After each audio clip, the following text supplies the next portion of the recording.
Hello students and guardians.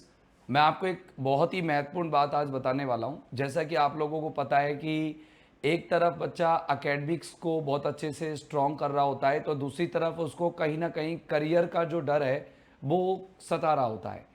और आज का ज़माना ऐसा भी नहीं है कि करियर को लेट के लिए और छोड़ा जाए कि भाई 2 साल बाद या 4 साल बाद या 5 साल बाद बच्चा तैयारी कर लेगा।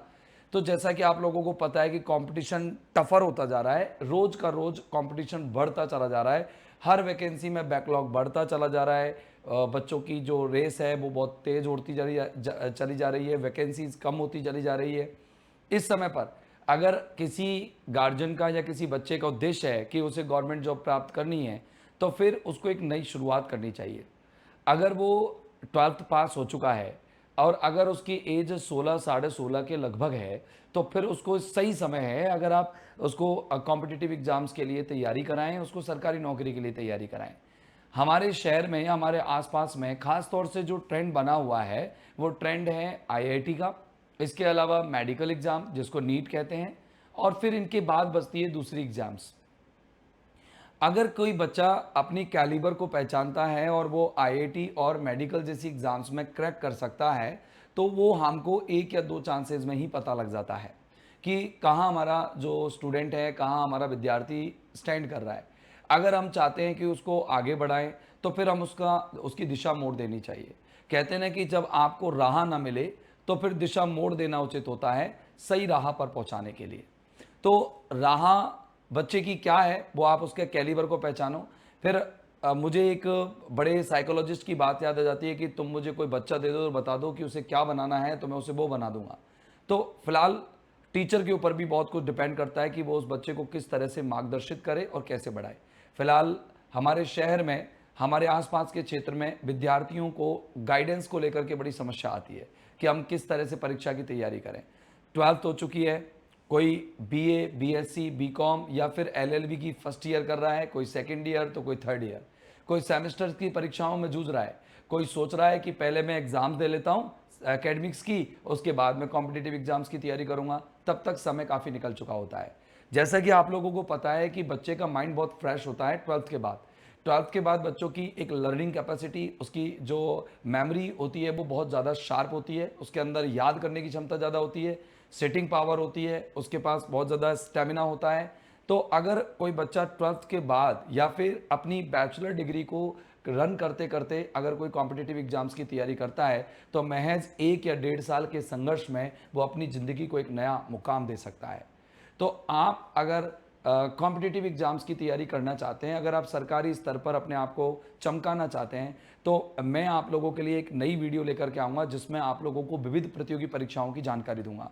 मैं ना केवल एसएससी के बारे में जानकारी दूंगा आपको, ना केवल रेलवेज, ना केवल राजस्थान की एग्जाम्स, बल्कि मैं आरएएस, आईएएस और अदर जो कॉम्पिटिटिव एडमिनिस्ट्रेटिव मिनिस्ट्रियल्स और जितनी भी और जगहों पर डिपार्टमेंटल एग्जाम्स होती है, एयरफोर्स, नेवी और भी जो कई जगहों पर एग्जाम्स होती है, उनकी मैं जानकारी जरूर दूंगा। तो अगर आप इस तरह की जानकारी जो आपके बच्चे के भविष्य को बना सकती है, कम उम्र में आपके बच्चे को एक नई दिशा दे सकती है, अगर आप चाहते हो कि इस तरह की जानकारी के लिए मेरे साथ जुड़ना चाहें, तो आप मेरे फेसबुक चैनल को ज्वाइन करके रहिएगा, कॉस्मोस क्लासेस के यूट्यूब चैनल को ज्वाइन करके रहिएगा। मैं आपको आगे आगे अन्य भर्ती परीक्षाओं की जानकारी भी देता हुआ चला जाऊंगा। उम्मीद है कि मेरे द्वारा बनाई जाने वाली ये वीडियो कहीं ना कहीं आपके लिए मददगार साबित होगी, आपके बच्चों के भविष्य के लिए आपको संबल देगी, आपको हेल्प देगी। जैसा कि आप लोग मेरे सामने देख पा रहे हैं कि यहाँ पर मैं ऐसे कुछ चीज़ों के माध्यम से आपको रिप्रेजेंट करूँगा सारी चीज़ों को। तो कि क्या करना है, कैसे करना है, इसके बारे में मैं अधिक जानकारी आपको बाद में दूंगा। ऐसा नहीं है, देखो आपके सामने ये जो बच्चे प्रस्तुत हैं, ये बच्चों की ज़्यादा उम्र नहीं है।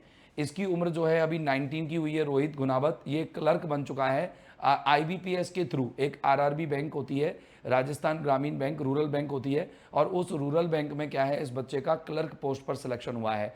अब क्लर्क पोस्ट पर सिलेक्शन होना मतलब ग्रेड सेकंड के टीचर के बराबर है। अब हमको पता नहीं होता, हम टीचिंग वैकेंसीज में जा रहे होते हैं, बच्चे के अंदर कैलिबर नहीं है टीचर का, फिर भी हम जा रहे होते हैं। एक कम उम्र में बच्चा हासिल कर सकता है। अब अगर इसको ग्रेड सेकंड का, अगर हम चाहते हैं कि इसको ग्रेड सेकंड बनाना है, इसको टीचर बनाना है, ग्रेड सेकंड का टीचर बनाना है, क्लर्क ग्रेड सेकंड का ही होता है और सेंट्रल का जॉब है, ठीक है ना। ओके, अब अगर मान लो मैं चाहता कि इसको हमको ग्रेड सेकंड टीचर बनाना है, तो हमको क्या करवाना पड़ता। पहली बात तो 19 की एज में उस लोगों की इसकी ग्रेजुएशन पूरी होती, समझना आप मेरी बात, 19 की एज में इसकी ग्रेजुएशन पूरी होती और 2 साल का बीएड करता तो 20 मतलब 21 का ये हो जाता, समझ रहे हो मेरी बात। 21 का बीएड कंप्लीट करने के बाद ये टीचर की तैयारी के लिए ग्रेड सेकंड की भर्ती के आगमन का इंतजार करता, रिजल्ट्स का इंतजार करता। अब फिलहाल ये 19 की एज में नौकरी लग चुका है। इसके बाद इसके पास अपने रास्ते हैं, 5 डेज का वीक होता है, 2 दिन आप ये छुट्टी रहती है। राजस्थान की ऐसी बहुत कम वैकेंसीज है जिनमें आपको 5 डेज वीक मिलेंगे।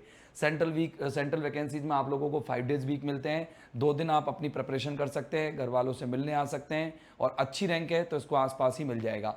ये जो एसएससी में सीजीएल में ये सबसे अच्छी और ऊंची पोस्ट पे है। इस समय सीजीएल में सबसे हाईएस्ट पोस्ट होती है वो है एएसओ, असिस्टेंट सेक्शन ऑफिसर। फिलहाल सूरजमल बैरवा कॉस्मोस क्लासेस से ही है और ये एएसओ में पोस्टेड हो चुका है। इसी साल 2025 की वैकेंसी में इनका सिलेक्शन हुआ है। इधर है के जांगेड़, ये पहले से अभी हमारी कोचिंग में ये लगभग 23 वाले बैच में थे और इसके बाद में इनका जो सिलेक्शन है वो फेज 13 में हुआ है और फेज 13 में ये साउथ में पोस्टेड है और साथ में इन्होंने सीजीएल में टैक्स असिस्टेंट निकाला है। और अब देखते हैं कि इनकी लोकेशन क्या होने वाली है। इन भैया को दिल्ली लोकेशन मिलेगी। और ये दिनेश मीना है, ये एसएससी सीजीएल में ओएस बने हैं। ओएस मतलब होता है ऑफिस सुपरिंटेंडेंट, है ना। इसके अलावा एक एडमिरल भी बने हैं। मतलब ऐसे मैं आपको और भी बताऊंगा, हमारे पास और भी बच्चे हैं जो सिलेक्ट होते रहते हैं। कोई एनटीपीसी में सिलेक्ट होता है, कोई ग्रुप डी में सिलेक्ट होता है, कोई एएलपी में सिलेक्ट होता है, कोई राजस्थान में पटवारी बन जाता है, कोई पुलिस में चला जाता है। अब अगर हमें अवेयरनेस बहुत पहले से हो जाए, ऐसे भी कई बच्चे हमारे शहर में जो बहुत कम उम्र के हैं, बहुत ज़्यादा जज्बेवान हैं, बहुत अच्छी परसेंटेज वाले हैं, उनका आईक्यू अच्छा है, वो चाहे तो एक बार में आरएएस निकाल सकते हैं, एक बार में आईएएस बन सकते हैं, लेकिन उनको सही दिशा देना जरूरी है। अब ये तय हमें करना होगा कि हमें पूरी भीड़ के पीछे भागना है या हमारे बच्चे की कैलिबर को जान करके उसे एक सही दिशा देनी है। तो अगर आप सही दिशा दोगे तो बच्चा डिप्रेशन से भी बचेगा, अपनी क्षमता के आधार पर तैयारी भी कर पाएगा और आगे भी बढ़ पाएगा। मैं अगले पार्ट में आपको जरूर बताऊंगा कि किस तरह की तैयारी किस बच्चे को करनी चाहिए और कौन सी किस क्लास से उस बच्चे को उस तैयारी को कर लेना चाहिए और कौन कौन सी सब्जेक्ट उसके लिए योग्य होंगी, क्या क्या सैलरी मिलेगी, कितना पेमेंट होगा, क्या क्या प्रमोशन होगा। हर वैकेंसी के बारे में मैं बारी बारी आपको समझाता चला जाऊंगा। मुझसे जुड़ते रहिएगा क्योंकि महीने 1.5 महीने तक आप लोगों को सारी नॉलेज मैं दे दूंगा जितना भी राजस्थान और सेंट्रल वैकेंसीज के बारे में होती है।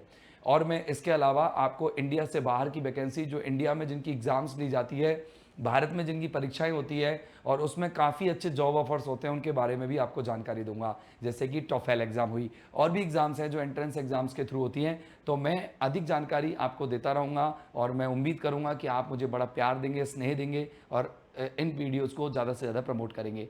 Thank you very much. फिर मिलते हैं अगले एपिसोड में, अगले पार्ट में। Bye bye.